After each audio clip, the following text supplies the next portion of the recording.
Friends welcome back. तो अभी हम देख रहे हैं I flew a real Pakistani to my podcast studio. तो इसका अब नेक्स्ट पार्ट कर रहे हैं हम। ये मेरे ख्याल से 6वां या 7वां पार्ट होने वाला है और इसके बाकी पार्ट जो आ रहे हैं वो आपको सिल्वर मेंबर्स के लिए इसी चैनल के अंदर मिल जाएंगे। तो वेट करना, धीरे धीरे सिल्वर मेंबर्स के लिए इसके सारे बाकी पार्ट्स भी आ रहे हैं। और अगर आपने देखने हैं और आपने अगर नहीं बने हो सिल्वर मेंबर तो आप जल्दी से बन सकते हो। और दूसरा फिल्मी रिएक्ट में जो है कैथ कैथी मूवी जो है वो भी सिल्वर मेंबर्स की पूरे सारे पार्ट्स पड़े हुए हैं और उसका सेकंड पार्ट जो कि विक्रम है उस पर हम रिएक्ट कर रहे हैं, वो भी सिल्वर मेंबर्स में उसके पार्ट्स आ रहे हैं। वो भी बहुत कमाल की मूवी है। और इसमें अभी हमने रोका था कहाँ पे, जहाँ पे ये कि बता रहे हैं कि भैया बीजेपी की सरकार है, अब ये जो है सारा हिसाब किताब करेगी। कमाल की बात है। उसके बाद भी अगर किसी को डाउट होता है कि भैया हमारे देश के लिए कौन सी पार्टी अच्छी है तो भैया जाके अपना इलाज करा लो। और जो इस सब सुनने के बाद भी बोलता है दूसरों को मोदी भक्त अंध भक्त, तो हम कहेंगे भैया वो भक्त होने से बहुत 1000 गुना बेटर है कि हम वो भक्त हैं रादर देन पप्पू भक्त बनो। ठीक है ना, यही जवाब होगा। तो चलो अब जल्दी से शुरू करते हैं वीडियो और सुनते हैं आगे की मूवी की कहानी, धुरंधर 3 की कहानी। चलो देखिए कि किसकी आमदनी कितनी बड़ी। सब कश्मीर का प्रॉब्लम इसी में है। किसकी आमदनी बड़ी, किसके पास पैसा जा रहा है ज्यादा, अमीर कौन हो रहा है, वाह उससे सब पता चल जाएगा। सब कश्मीर का ये जो प्रॉब्लम है इसका सोल्यूशन इसी में है। क्या आप देख लो किसकी प्रॉपर्टी कितनी बड़ी। पिछले 36 ईयर्स वही फारूक अब्दुल्ला सुना है वो, ये और वो दूसरी वो लेडी, सारा समझ आएगा, पूरा खेल समझ आएगा। मैं आपको फारूक अब्दुल्ला सुना है बहुत अमीर हुआ है। वो दूसरी वो लड़की और लेडी भी तो थी कोई इनकी, हाँ पता नहीं नाम उसका क्या है, उसका भी सुना है बड़ा इनके पास खेत, तो वो एप्पल के बाग आ गए हैं इन लोगों के पास, ये भी सुनने को कहीं मिला था। ये हमारे मजहब में 5 पिलर्स ऑफ इस्लाम, कलिमा, रोजा, नमाज, ज़कात एंड हज। ये जो चौथा पिलर है ना ज़कात, वो क्या होता है? अगर आपने 1 लाख रुपए कमाया उसमें से आपको 2500 रुपए देने हैं डोनेशन। किसको देने हैं? फर्स्ट ऑफ ऑल आपने अपने रिश्ते में देखना है कौन गरीब है, कौन बीमार है। पड़ोस में देखना है कौन बीमार है, किसको जरूरत है, नीड है। आपने 1 लाख कमाया, 2500 देने हैं उनको। जब नहीं मिलेगा वहां कोई, फिर मोहल्ले में जाओ, फिर मोहल्ले में नहीं मिलेगा गाँव में जाओ, शहर में जाओ, या अगर कोई अदारा है उसके पास जमा करो, वो खुद ब खुद काम करेंगे। तो ये टेररिज्म बंद कहाँ होगा? जब आपने इसी को this thing will have you converted into another thing.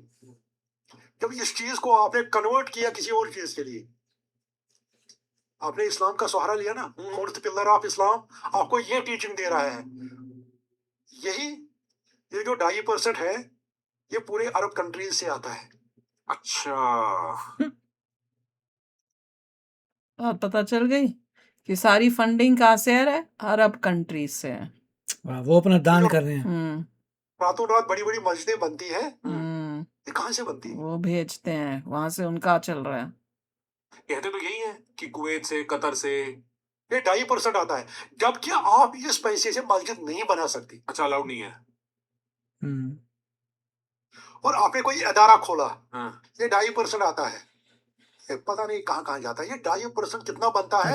ये बनता है हमारे इंडिया की, चाइना की, अमेरिका की और 4-5 मुल्कों की जितनी भी इकोनॉमी है उससे 4 गुना ज्यादा बनता है ये 2.5%। भाई गॉड, इतना पैसा आता है। वो कह रहे इतना पैसा आ रहा है जिससे वो लोग ये गड़बड़े कर रहे हैं पूरा यहाँ पे जो है। और वो कहते हैं कि उन पैसों से मस्जिद मुद्दिन बनानी ही नहीं होती, मजहब में ये है, हाँ उससे नहीं बनती, जबकि वो उससे बना रहे हैं। यही 2.5% फितना है दुनिया में। फितना मतलब? फितना मीन्स ये गलत काम करवाता है। अच्छा अच्छा, ठीक। ये 2.5% क्या करना चाहिए? बीमारों को, गरीबों को, हाँ, अस्पताल, बाकी चीज। ये इस्लाम ने रखा है ये 2.5% देना जरूरी, कंपलसरी। इसी कंपलसरी को ये डाइवर्ट करते हैं दूसरे साइड। कहाँ हवाला आपका बंद हो जाएगा? कौन सा हवाला बंद हो जाएगा? देखा आप देख लीजिए, अभी आज के डेट में इस नई दुनिया में ये एम्बेसियां हैं, ये क्या काम करती है? एम्बेसी एम्बेसी होती है एक दूसरे के साथ ताल्लुकात कर लो कायम, ये तजारत कर लो एक दूसरे के साथ, मेरे हिसाब से एक दूसरे के साथ अगर कोई डिस्प्यूट है उसको हल कर लो, बातचीत कंट्रोल में रखो। ये एम्बेसी क्या करती है? बस यही करती है आज के डेट में, दो नंबरिया। अच्छा, एम्बेसी के ये थ्रू ही रूट होता है। एम्बेसिया, एनजीओज, ये जो नकली एनजीओज, ये जो हमारे मुल्क में भी आते हैं, ये बड़े बड़े, कोई बोलता है कि मैं मदर टेरेसा का बच्चा हूँ, मैं कोई बोलता मैं ये हूँ, मैं वो हूँ। ये क्या काम करते हैं? ये यही काम करते हैं जो मैंने देखा और इंटेलिजेंस में रहते हुए, पार वाली इंटेलिजेंस देखी, अफगानिस्तान वाली, तमाम मुझे पता है।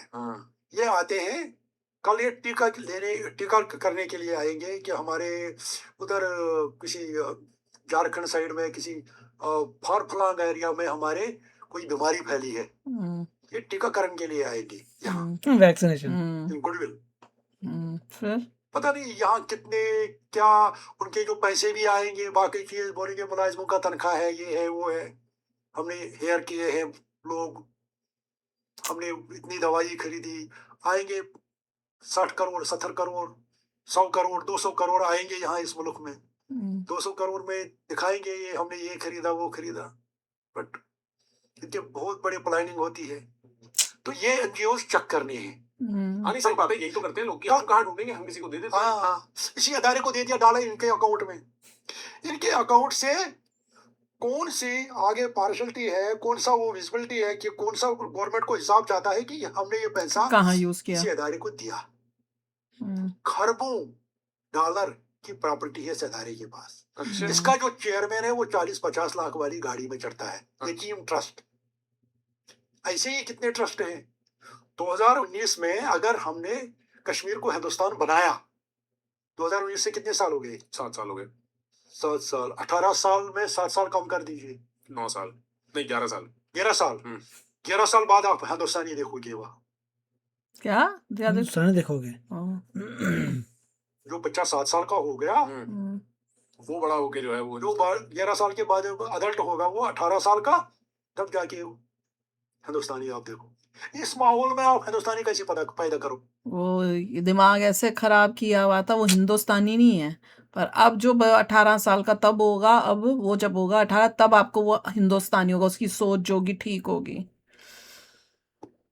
आप मेरे को बताओ, ये यतीम ट्रस्ट वाला कल जाएगा टेररिस्ट के घर में, ईद है बकरा ईद, ये जाएगा बकरा ईद पर टेररिस्ट के घर में, जो किलर टेररिस्ट है, टीके जिसको बोलते हैं, उसके घर में 4,000 रुपया देगा, 5,000 रुपया देगा, कुर्बानी का बकरा देगा। क्या बोलेगा? जमाती लेबल लगी है जमाती की, पाकिस्तान से आया है, पैसा कहाँ का है? कश्मीर का। पैसा कहाँ का है? लोगों का, टैक्स पेयर का पैसा, बाकी चीजों, ज़कात का पैसा। आगे जिस घर में ये गया उनको मैसेज क्या मिला? Your state is Pakistan, your state is not India. वो ये दिखा रहे हैं कि तुम इंडियन नहीं हो, तुम पाकिस्तानी हो, तुम्हारा देश पाकिस्तान है। सही बात है, जिसके हाथ से जो खा रहा है वो उसी को तो बोलेगा अपना आका। तो हिंदुस्तान बनाने के लिए ऐसे अदारों को खत्म। हाँ भाई, मैं नहीं बोलता हूँ बंद करो, इसको रहने दो, मैं तो खत्म करो पूरे जड़ से। इन लोगों को हटाओ, दूसरे लोग लाओ जो कल तिरंगा लेकर जाएंगे, तिरंगे के साथ, भले ही टेररिस्ट मरा है, उसकी माँ बाप है, हमारी स्टेट की रिस्पॉन्सिबिलिटी है उनको पालना। भले ही उनका बेटा दहशतगर्द निकला, बट उसके पास मेरे स्टेट का बंदा जाएगा, उसके पास कोई और नहीं जाना, तीसरा आदमी नहीं जाएगा, मतलब पाकिस्तान से कोई नहीं जाना चाहिए। तो 96 में फारूक अब्दुल्ला को लाने की दलील होती है। ये बीच में हमको टच करना पड़ता है ना, करना पड़ा। हाँ बिल्कुल जी, हाँ, इन चीजों को भी समझने के लिए, पूरे चीज को, पूरे जो ये वेब है इसको समझने में उनको भी पानी दो, तो कब से बोल रहे हैं जो लगेगा। तो फारूक अब्दुल्ला आया 96 में, लोगों को लगा कि शायद अब हमको रिलीफ मिलेगा फारूक अब्दुल्ला किसी भी तरह, फारूक अब्दुल्ला ने क्या किया, आप सुनो, देखें। उसने जिनको बोलते थे ना इखवान, जिन्होंने मिलिटेंसी को क्रश किया, उसमें से एक लीडर को अपने साथ रखा, जावेद शाह को, हम्म, अपनी प्रोटेक्शन के लिए। अपनी प्रोटेक्शन के लिए लो, मेरे को लगा कुछ अच्छा करने के लिए। कुकपरी ने इलेक्शन जीता 96 में, हालांकि उस वक्त इखवान टेक ओवर कर सकती थी पूरी वैली, वो अपने नंबर उठाकर दाली करके बनाती अपने बंदों को, बट उन्होंने वो नहीं किया, उन्होंने फारूकुल्ला को ही बनने दिया। फारूकुल्ला को वोट पड़े, लोग चाहते थे कि हमारे को कोई हुकूमत आनी चाहिए, हम जिसके पास अपने मसाइल ले जा सके। हाँ, फारूकुल्ला बना। फिर 4 साल 5 साल 6 साल उसने बराबर 2002 तक की। इसको चलने दो, मेरे को अपना बताना है मेरा रूल। फारूकुल्ला के दौर में मैं शुपियन में था, पुलवामा में था, भट्ठा में एक्टिव। कहीं से नेशनल कॉन्फ्रेंस को लगा कि ये कांग्रेसी घर का लड़का है, मिलिटेंट है, ये कांग्रेसियों को बचाता है, नेशनलियों को बचाने में कोई इंटरेस्ट नहीं है इसको, था भी नहीं। मेरी फैमिली के साथ जो जुड़े थे लोग कांग्रेस के साथ, मैं उनको ही अगर उनको मेरे को लगता था टेररिस्ट उनको मारेंगे, मैं उनको इन्फॉर्म करता था पहले ही। नेशनलियों की मेरे को क्या चिट्ठी थी, नेचुरली कौन है, नेशनली कौन होता है, ये बात है। तो उन्होंने क्या किया, फारूकुल्ला ने, उन्होंने मेरे को तंग कराना शुरू कर दिया। ओ, फारूक अब्दुल्ला के एसओजी से, पुलिस से, उनको पता नहीं था कि ये फौज के साथ मिला है। तो उन्होंने बहुत रेड डलवाए मेरे घर में। फारूक अब्दुल्ला ने ये सब किया। खुश होता था, चलो ठीक है, चलो ठीक है, करने दो। इस दौरान बीएसएफ से उन्होंने छापा डलवाया, 30 बटालियन थी बीएसएफ की, उससे छापा डलवाया, तोड़फोड़ करवा दी घर में एनसी ने।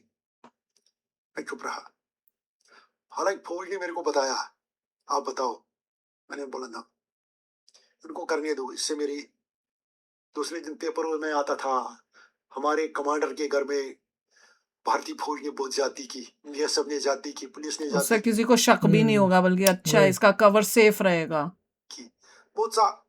तो इससे मेरा थोड़ा रुतबा और बढ़ता होगा दूसरी तरफ। हाँ, तो 96 छोड़ दीजिए, 97 आ गया।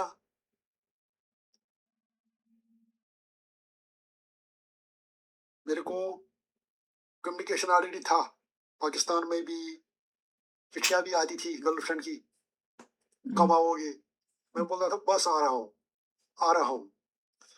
उधर से मेरे को और भी सेटअप से खबरें आती थी। तब जाके 97 में पाकिस्तान में सलाउद्दीन और बाकी लोगों ने प्रेशर किया पाकिस्तान गवर्नमेंट को, खासकर आर्मी को, मुशर्रफ को। क्या चाहते थे? बड़ा प्रेशर किया कि तुम लोगों ने बोला 90 में ये बंदूक ले लो, हम भी आ रहे हैं, हम खत्म हो गए, मिलिटेंट मर रहे हैं, मिलिटेंसी खत्म हो गई, फारूक अब्दुल्ला की वजह से भी मिलिटेंसी खत्म हो गई, सरकार आ गई, लोग सरेंडर कर रहे हैं, तो कुछ करो। फिर पाकिस्तान आईएसआई ने प्लानिंग बनाई, और क्या, कारगिल। अच्छा, पहले उन्होंने ये चुना था बालाकोट, पनिशवाला बालाकोट। उधर उनको लगा कि इंडिया टैंक चढ़ाएगा, अंदर घुसेंगे, उन्होंने प्लान बनाया कारगिल। और अगले साल में उन्होंने कार्रवाई शुरू कर दी, कारगिल वाली 1999। हाँ, कारगिल वाली कार्रवाई। और मेरे को कारगिल पता नहीं था, इतना पता था कि पाकिस्तान आर्मी बहुत कुछ बड़ा करने वाली है एलसी पर। अच्छा, ये पता कैसे लग रहा था? खबर आ रही थी? नहीं, मेरे पास पूरा तब तक मैं आगे बहुत पहुंच गया था। मेरे पास 117 सेट था, मेरे पास कम्युनिकेशन अल्फा 2 अल्फा 1 ऐसे दुनिया भर की कम्युनिकेशन डिवाइस होंगे। मेरे पास वो भी थी जो कम्युनिकेशन चलाने वाले, अच्छा, जो एक वो सुबह, आदमी होता है जो चलाता है। हाँ, उनको उसको भी मैंने रखा था कहीं। तो ये पूरा सिस्टम मेरे पास ही था। तो मैं सुन रहा था ये सब कुछ। शाम को ये जो सीक्रेट बुक होती थी वो मेरे हवाले होती थी, मैं देखता था दिन में कौन सी मैसेज आई। तो मेरे को पता था कि पाकिस्तान कोई मुहिम जोई करने वाला है। कुछ बड़ा करने का सोच रहा है तो मैंने आर्मी को इन्फॉर्म किया। कि कुछ बड़ा होने वाला है, अलर्ट हो लो। मैंने आईबी को भी लिखा, सबको लिखा, आर्मी अपने सामने लिखवाया कि ये पता करो क्या करने वाला है पाकिस्तान, पाकिस्तान कुछ बड़ा करने वाला है। बाकी मेरे को भी पता नहीं था कि करगिल में करेंगे। इतना पता था कि सलाउद्दीन ने और बाकी लोगों ने लड़कों को बताया परेशान होने की जरूरत नहीं है, अनकरीब आप देखोगे कि कुछ होने वाला है। कुछ होने वाला है। और वही खबर मेरे पास पहुंच गई, वही न्यूज, और मैंने वही पास कर दी। अरे ये सरकारों की मजबूरियां होती है, क्या होता है क्या नहीं होता, तो इन्होंने ज्यादा ध्यान नहीं दिए, जिसकी वजह से करगिल हुआ। हुआ। इस करगिल के दौरान ये 98 99, इस करगिल के दौरान मैंने उससे पहले ऑपरेशन आगाम किया, जिसका मैंने जिक्र किया है। और इसी करगिल से पहले मैंने ऑपरेशन गुरवेटन किया। गुरवेटन, ये जब आप पीर पंचाल की जहाँ पर पीर की जियारत है, वहां पर अगर आप वेस्ट की तरफ मुंह करके लेफ्ट में पड़ेगा आपको ये गुरवेटन। ये बिल्कुल, ये जो ग्लेशियर है ये इसका रमियारा नाले का, इसके ऊपर एक पहाड़ है गुरवेटन, एक गाठी टाइप है, इसमें बड़े बड़े पत्थर हैं। गुरवटन सर्च करना, GURWATN। हाँ, गुरवेटन, इसमें आपको बड़े बड़े पत्थर मिलेंगे। अच्छा, पीर पंचाल रेंज में ये आता है। एक एक पत्थर के नीचे गुफाएं की बात हो रही है क्या? पीर पंजाल पता नहीं रेंज कितने कितने लोग छुप सकते हैं। हाँ, अच्छा, वही ये गुफाएं, देखा मैं बोल रही था गुफाएं पाकिस्तान टाइप। का कश्मीर है। हाँ, तो मैं इधर शुक्र में ही था, तो ब्रिगेड से खबर आई कि कोई स्पेशल ग्रुप निकला है पाकिस्तान से। स्पेशल ग्रुप 9 लोगों का, स्पेशल ग्रुप 1+8। 1+8। तो जिनमें एक चीफ कमांडर है अहमद हसन, और बाकी भी बड़े पढ़े लिखे लोग हैं। ये पुरुष वया पुरुष कृष्णा गाठी पार हो गए, और ये पीर पंचाल के पहाड़ों में कहीं छुप बैठे हैं। उनको अंदर लेके आना है इंडिया में, क्योंकि इनका कम्युनिकेशन मॉनिटर होता था उधर। ओ जब ये एलसी इन्होंने क्रॉस की, मॉनिटर इन्होंने बंद कर दिया कम्युनिकेशन। ओ इन्होंने अब कम्युनिकेशन शुरू नहीं नहीं किया। किया। तो मेरे को फौज से खबर आती थी कि ये ग्रुप गया कहाँ। हम्म, मैंने अपना कम्युनिकेशन लगाया, इन्होंने नहीं किया मेरे साथ भी कम्युनिकेशन, क्योंकि ये स्पेशल ग्रुप था। इनका टोटल, इनको पूरे पीछे से ही बिल्कुल एडवाइस थी, हिदायत थी कि आप मेली में कम्युनिकेशन नहीं करोगे, आप एलसी क्रॉस के बाद कम्युनिकेशन नहीं करोगे, ऑन ऑन चलोगे, भले ही 1 महीना लगेगा, 4 महीने लगेंगे, तुम लोग तमाम डिस्ट्रिक्टों में डिस्ट्रीब्यूट हो जाओ। चीफ कमांडर अहमद हसन और बाकी लोग भी जमाती बैकग्राउंड से थे। अहमद हसन भी जमाती था, ये भी जमाती। इनको टेक ओवर करता था एज डिस्ट्रिक्ट कमांडर सब डिस्ट्रिक्टों को, और अहमद हसन को रहना था चीफ। और इन्होंने एचएम को अपने कंट्रोल में 100% लेना था, क्योंकि कहीं कहीं कोई कांग्रेसी भी, नेशनली भी था कमांडर, इन्होंने एचएम के वो जमाती बनाने थे। ब्रिगेड भी परेशान, ब्रिगेड चढ़ी हुई है, बाकी लोग ढूंढ रहे हैं, नहीं मिल रहा, किसी को कुछ पता नहीं लग रहा है। अच्छा, मैं कम्युनिकेशन करने की कोशिश कर रहा हूँ, दाएं बाएं जवाब ही नहीं दे रहा। स्कैनिंग करता हूँ अपने सेट से, कहीं नहीं, पर कोई मिल मिल जाए जाएगा नहीं। नहीं। मैंने बोला तंजीम को मेरे को छुट्टी दे दो। उससे क्या होगा? बोला कहाँ जाना है, मेरे को 2-5 दिन काम है। वो खुद जाके देखने के लिए निकल गया मैं। बोला शुपियन पहुंचा, घोड़ा उठाया, चला। बाहर का ही मौसम था, चला मैं। Oh my God. खुद जाके अब ढूंढने का है कि कहाँ रहते हैं, क्या होगा, ऐसा कुछ होगा, 9 देखना बंदे, पड़ेगा। एक कमांडर, 8 बंदे हाँ, स्पेशल फोर्सेस, पढ़े और लिखे। इतना मतलब ट्रेंड होके सब आ रहे मतलब हैं, सब पूरी कुछ बंद पाकिस्तान की आर्मी ही है ये ऑपरेशन कर कर रही है, रही है। टेररिस्ट नहीं थे, वो तो है, these people are doing it। वो तो है ही। और उनको ये भी बोला गया था कम्युनिकेशन नहीं करना, सब ऑफ रखने जैसे का इंडिया है। के रीजन में आ जाओ, चुप हो जाओ, सब बिल्कुल ऑफ करके silence। बैठे हुए हैं, किसी को पता ही ना चले वही। कहाँ पे हैं। ऐसा तो कई बार ही सुना है, ये पाकिस्तान की आर्मी बोल देती है अपना बंदी कर दो।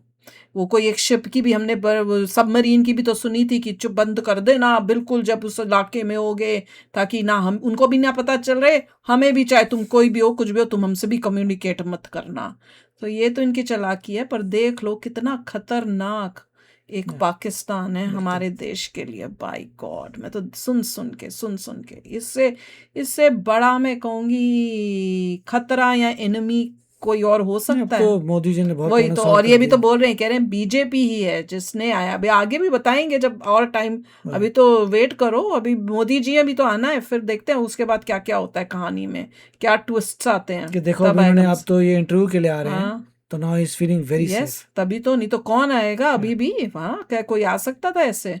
तो देखो बता रहे हैं, पूरी बता अब रहे इनकी हैं। सर्विस भी खत्म हो गई होगी, हाँ, इज जस्ट। और पाकिस्तान की कितनी मतलब उसके सारी जो है ना पर्दे खोली जा रही कि ये कैसे इनका दिमाग, ये कैसे काम करते हैं इंडिया के खिलाफ। इनके पास और कोई काम नहीं, बस यही सब, यही इनकी आर्मी जो है ये यही काम करती रहती है दिन रात। इंडिया के अगेंस्ट हमने क्या चालें चलनी है, कैसे अंदर अपने लोगों को डाल के इंडिया के लोगों का दिमाग खराब करके उनको एंटी इंडियन बनाना है। तो चलो यार, आप भी शेयर करना अपने थॉट्स। इसका नेक्स्ट पार्ट जो है जल्दी लाएंगे सिल्वर मेंबर्स के लिए। तो मिलते हैं नेक्स्ट वीडियो में बहुत ही जल्द। Till then take care and bye bye.